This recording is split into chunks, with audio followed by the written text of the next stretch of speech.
Sir, मैं धन्यवाद देना चाहती हूँ जादवपुर लोकसभा क्षेत्र के लोगों का, जिन्होंने मुझे भारी बहुमत से यहाँ पे जिता के भेजा और ये पैगाम दिया कि पश्चिम बंगाल में नफरत की रणनीति और धोखेबाजी की राजनीति नहीं चलेगी।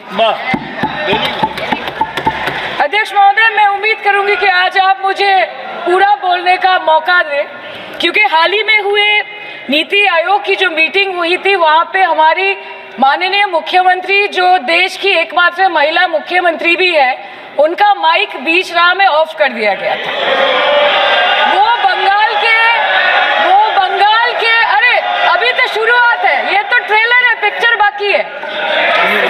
अध्यक्ष महोदय, मैं आपसे ये बोलना चाहती हूँ कि वो बंगाल के हक के लिए यहाँ पे सवाल उठाने आई थी, वो बंगाल के लोगों की बात रखने यहाँ पे आई थी, लेकिन उनका माइक ऑफ कर दिया गया। आपके माध्यम से मैं सदन में उपस्थित वहाँ जो बैठे हैं माननीय सदस्य, कोई भी घटना को सर एक लाइन आपका डिलीट करेंगे। सर एक लाइन सर मैं यही बताना चाहती हूँ कि बंगाल के लोगों का, आगे जाके बंगाल के लोग आपके पार्टी की माइक ऑफ कर देंगे। बस एक चुनाव बाकी है, आप देख लीजिएगा।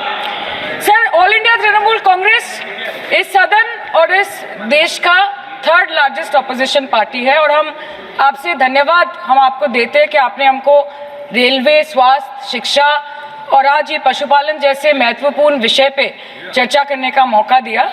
लेकिन तृणमूल कांग्रेस आगे जाके देश के हर महत्वपूर्ण मुद्दे पे बात करेगा, चाहे वो चीन का अनैतिक रूप से इस देश में प्रवेश हो या वो 700 से ऊपर आंदोलन जीवी किसानों की। माननीय सदस्य, आप पहली बार बोल रही हैं, मैं आपको हस्तक्षेप नहीं करना चाहता, लेकिन जिस अनुदानों की मांगों पर चर्चा सर अभी आ रहे सर नीट के घोटाले से लेके जीएसटी के बोझ तक, एयरपोर्ट की छत टूट जाने से लेके रेल पटरी से छूट जाने तक, तृणमूल कांग्रेस के सदस्य, हर सांसद देश के हर गंभीर मुद्दे पर चर्चा करेंगे। बस यही आपको बोलना था। Respected sir, Mamati Manush is the Magna Carta of the governance of West Bengal and our party, and I feel truly honored that today I've been given the opportunity to talk on a ministry which is intrinsic to the Mamati Manush of the country. हमारे किसान अपनी मवेशी को, अपनी फसल को माँ की तरह पूछते हैं, जिस खेत में वो हल चलाते हैं उस जमीन को नमन करते हैं। But does this major sector get support from the government? Sir, Indian agriculture supplies around 58% of India's livelihood and is a principal source of income for half of the population, accounting for 17 to 18% of the country's GDP. 70% of India's rural poor depend on livestock and farm animals. But does this sector get what it deserves? इसका जवाब अगर आप देश के किसान से पूछेंगे तो वो आपको यही बात बोलेंगे कि चाय से शुरू हुई थी सरकार और गाय पे अटक गई और विकास की मौसी 10 साल में रास्ते में भटक गई। Sir, exorbitantly high cost of cattle and poultry feed under the mismanagement of this sector by the current government and wholesale fodder inflation hovering between 25% to 28.6% in the last 2 to 3 years, it is a 9-year high. Sir, किसान खुद क्या खाएंगे? अपने परिवार के लोगों का खिलाएंगे? अपनी गाय, भैंस, भेड़, बकरी को क्या खिलाएंगे? सर, ऐसे ही वारदात होते हैं जहां गरीबी से जूझता हुआ एक किसान उसको अपनी गाय, भेड़, बकरी को बेचने में मजबूर करते हैं और अंत में जाके वो अपनी खुद की जान ले लेते हैं। सर, पिछले 10 सालों में 1,12,000 किसानों ने इस देश में आत्महत्या की। एनसीआरबी की एक रिपोर्ट के अनुसार 10 साल में हर दिन इस देश में एवरेज में 30 किसान हर दिन अपनी जान ले लेते हैं। सर, इस देश के लोगों का यही है किस्सा कि जिसको जिताया वो राजा की तरह जाएगा और जिन्होंने जिताया वो फकीर की तरह। सर, ये बहुत गौरक्षा की भी बातें करते हैं। देश के लोगों को ये पता होना चाहिए that there is a fodder crisis in India and the union minister has himself stated in a written reply in Rajya Sabha that yes, the country is deficit in fodder. So it means that cows are dying without food in government-owned goshalas, especially the BJP-ruled state. 74,000 cattle had died at Panjrapols in Sundarnagar and Banaskantha district of Gujarat in the last 3 years.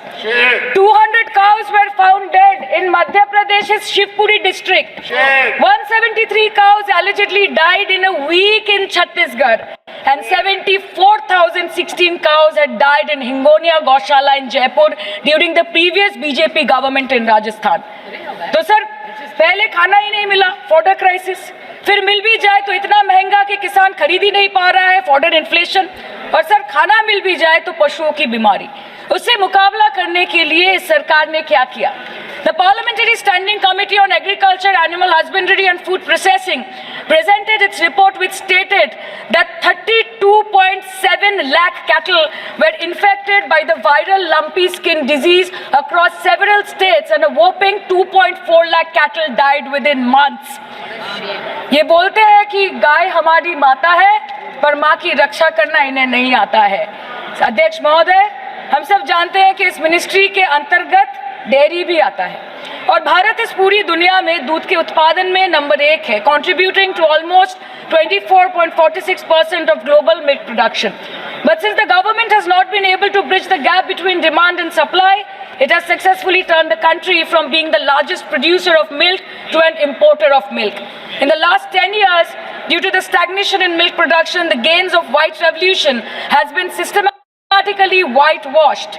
The dairy farmers are forced to throw buckets of milk on the highway protesting against meager remuneration for their produce. And the price of milk, on the other hand, has increased by a massive 55% in the past 10 years. It was rupees 36 per litre in 2014 and now rupees 56 per litre in 2024. When this government came to power, the first thing the milk producing companies regulated by it did was to increase the price of milk by rupees 2 per litre. This was their revenge on the people of India for not providing a majority to the BJP.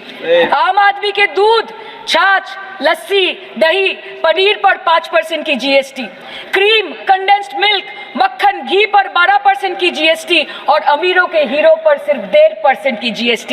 सरकार उनको relief नहीं देती है जो विदेश में जाके milk shake और लाते की चुस्कियां लगाते हैं। ये सरकार उनको रिलीफ नहीं देती जो आम आदमी 2 पैकेट दूध खरीदने से पहले 10 बार सोचता है। सर, बचपन से हम सुनते आए थे कि संडे हो या मंडे रोज खाओ अंडे। India rank 2nd in egg production in the world और अंडे का फंडा यही है सर कि भारत के बच्चों की किस्मत में महीने में एक अंडा नहीं मिलता। मिड डे मील के चलते हफ्ते में अगर एक आध अंडा मिल भी रहा था तो कहीं धर्म के नाम पे तो कहीं महंगाई के चलते उसे बंद करने की मांग उठ रही है।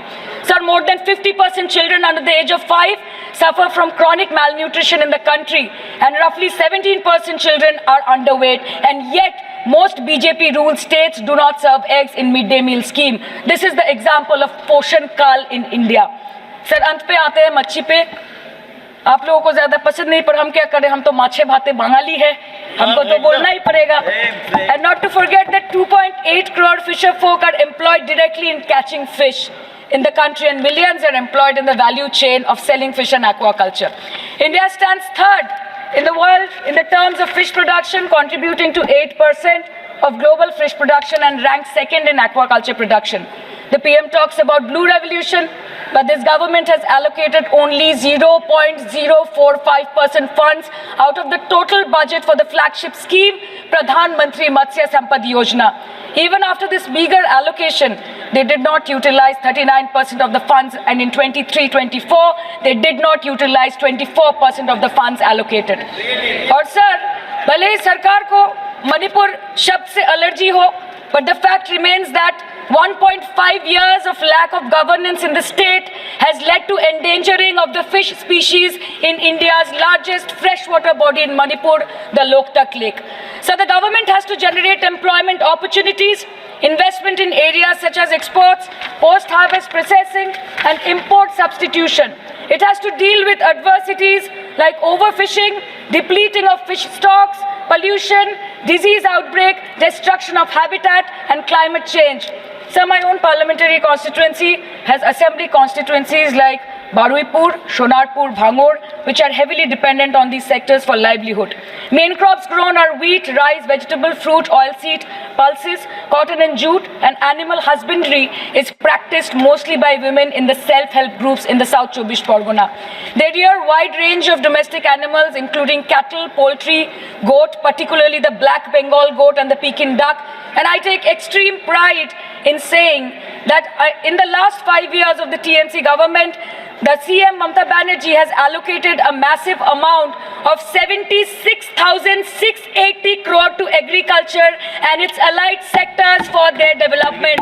The government of West Bengal has achieved remarkable success in implementation of state schemes, namely Bangla Dairy. The state-owned company is providing financial incentive at the rate rupees 11.5 per litre of raw milk directly to the bank accounts of primary dairy farmers through milk unions. Bangla Dairy procured 3.55 crore kg milk in 2023, for which rupees 109 crore was paid to dairy farmers through direct benefit transfer. 47,900 fresh Kisan cards have been issued in the last 3 years for animal husbandry. Up to 30th November 2023, rupees 393 crore was sanctioned to marginal animal rearers in the rural areas. Bangla Shosho Bima Scheme, a fully state-funded scheme for crop insurance. Total 1.28 crore farmers were enrolled under the scheme during 23-24. 70 lakh farmers got claim settlement worth rupees 247 crore. 76,049 farmers are getting pension amounting to rupees 1,000 per month under Joy Bangla scheme. Super Bangla scheme was introduced in 2014 for ensuring remunerative prices for agricultural produce, integrating about 80,000 farmers and procuring about 100 metric tons of perishables daily. The annual turnover of this project is now rupees 106 crore. 77 new stores have been opened in financial year 23-24. 186 Krisak Bazars sub-market yards are running successfully, providing excellent marketing infrastructure for aggregation and ease of marketing. And to be mentioned that West Bengal is one of the largest cold storage capacities in the country at more than 87 lakh metric ton with 620 cold storages. New investment of rupees 239 crore is upcoming in this sector this year with an employment opportunity for nearly 20,000 people. अरे उधर वाले बता इसमें बुरा क्या है, हवा के चार झोंके अगर इधर से भी गुजर जाए तो. Now coming to the demands of pending funds from the government of India to West Bengal on animal husbandry and welfare. 50% of the central share, rupees 12.72 crore for financial year 23-24, being the recurring expenditure for mobile veterinary units, is pending with the government of India. Government of West Bengal requested for sanctioning an additional 126 MVUs for 24-25. However, it was regretted, citing want of funds. The proposed central share of 49.93 crore for financial year 24-25 for assistance to states for control of animal disease has not yet been released by the government of India. Despite repeated persuasion, Department of Animal Husbandry and Dairying has not released the central share of rupees 10 crore for financial year 24-25 for various ongoing national livestock mission schemes, including the project for the establishment of Buck Semen Station in Horinghata. ये तो बस इसी ministry से बकाया है बंगाल का. अभी दूसरी मिनिस्ट्री प्रक्रिया तो पता नहीं कहाँ पे जाके ये खत्म होने वाला है. मैडम, मैं बस ये कहना चाहती हूँ कि इस बीजेपी सरकार ने पिछले 10 सालों में इस देश के लिए क्या किया, उससे बड़ी तालिका बनेगी कि 10 साल में क्या क्या कर सकते थे पर किया नहीं. 2014 में जो किसान मोदी है तो मुमकिन है सोच के और अच्छे दिन के ख्वाब देख के बीजेपी को वोट दे रहा था, आज 10 साल बाद वो बोलता है कि मोदी है तो नामुमकिन है. शायद अभी वो किसान है भी नहीं.